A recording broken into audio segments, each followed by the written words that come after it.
दोस्तों, नागपुर को orange city के नाम से भी जाना जाता है, लेकिन इससे ज़्यादा कहीं यह राष्ट्रीय स्वयंसेवक संघ यानी कि आरएसएस का मुख्यालय होने की वजह से सुर्खियों में रहता है।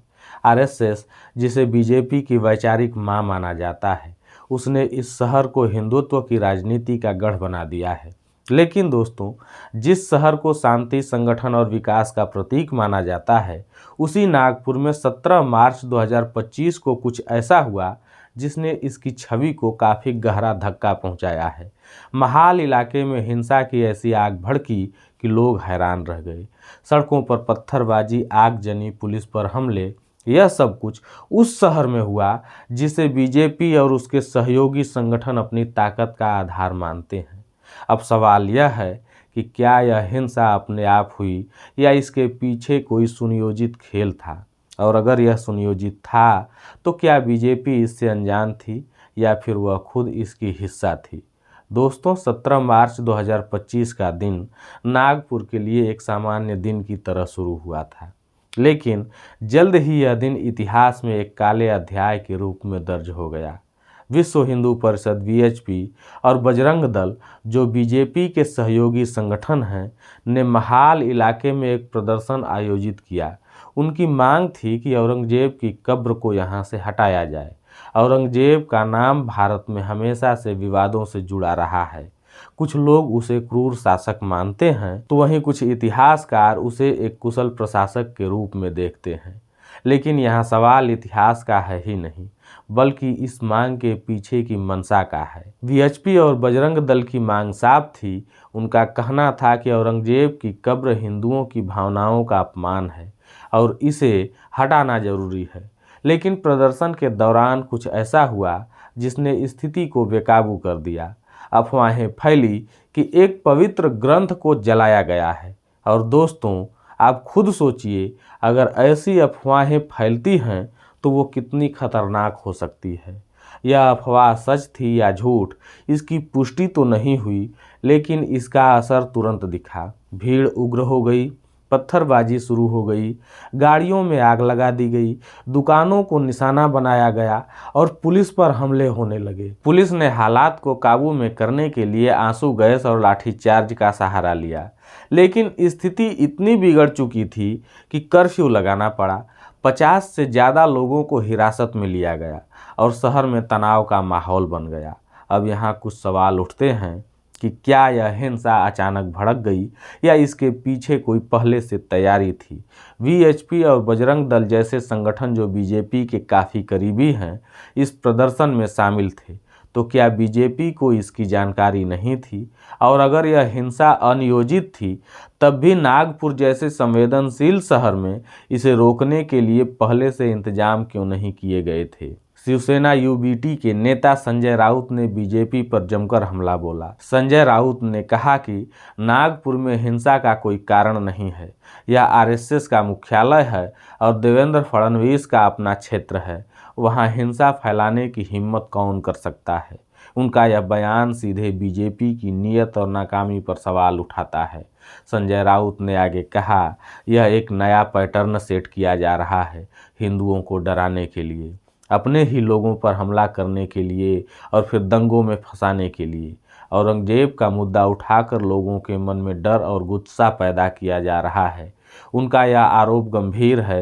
वे कह रहे हैं कि बीजेपी और उनके संगठन जानबूझकर सांप्रदायिक तनाव को हवा दे रहे हैं ताकि इसका राजनीतिक फायदा उठाया जा सके। राउत ने यह भी पूछा कि अगर फडणवीस गृह विभाग के प्रभारी हैं तो अपनी ही निर्वाचन क्षेत्र में हिंसा को रोकने में वे नाकाम क्यों रहे।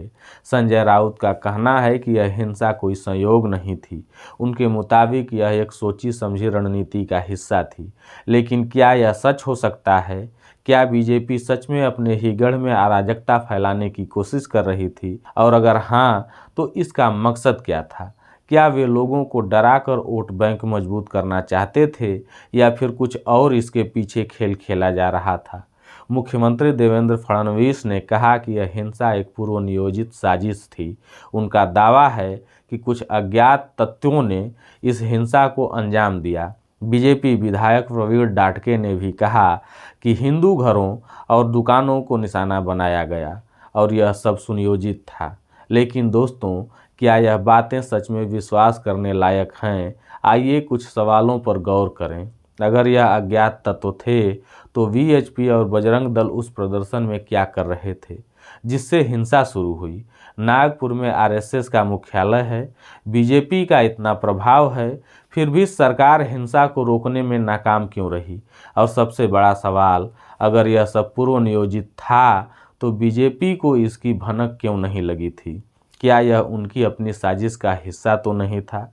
फडणवीस का यह कहना कि यह एक साजिश थी सुनने में तो भले ही ठीक लगता है, लेकिन जब आप गहराई में जाते हैं तो यह जवाब अधूरा लगता है।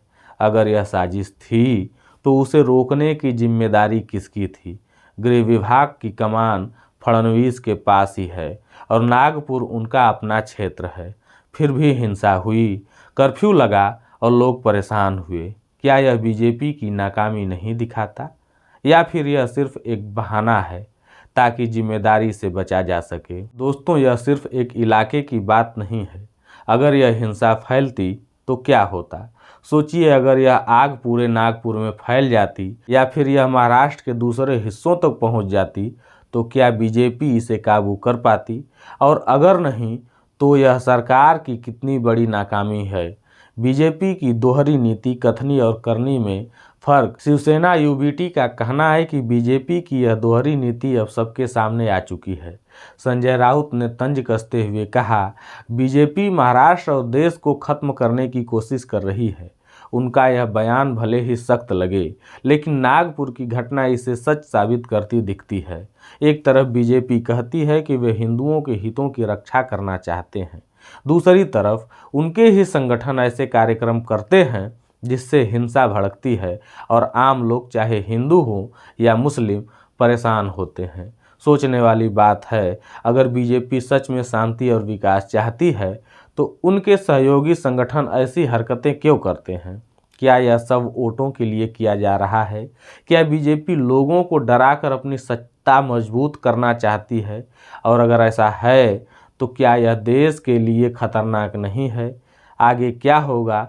शिवसेना यूबीटी ने ऐलान किया है कि वे इस मुद्दे को विधानसभा में उठाएंगे। वे कानून व्यवस्था पर बहस की मांग करेंगे और बीजेपी से जवाब तलब करेंगे। इसके अलावा वे एक हार्मनी मार्च की योजना बना रहे हैं जिसमें अलग अलग समुदायों के लोग शामिल होंगे। इसका मकसद है बीजेपी की बांटने वाली राजनीति का विरोध करना और शांति का संदेश देना।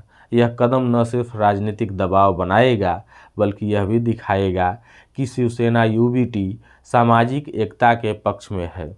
लेकिन दोस्तों, यहाँ असली वजह यह है कि बीजेपी इस सब से कैसे निपटेगी। क्या वे फिर से अज्ञात तत्वों का बहाना बनाएंगे या फिर कोई ठोस कदम उठाए जाएंगे ताकि ऐसी घटना दोबारा न हो? और सबसे ज़रूरी, क्या आम जनता अब बीजेपी की सफाई पर भरोसा करेगी? नागपुर में जो हुआ वह कोई छोटी घटना नहीं है। यह एक ऐसा सबूत है जो बीजेपी के दोहरे चरित्र को बेनकाब करता है। आप क्या सोचते हैं? क्या बीजेपी की सफाई पर भरोसा किया जा सकता है?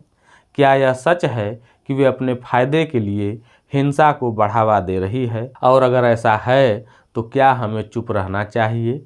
क्या इसकी सच्चाई को सबके सामने नहीं लाना चाहिए?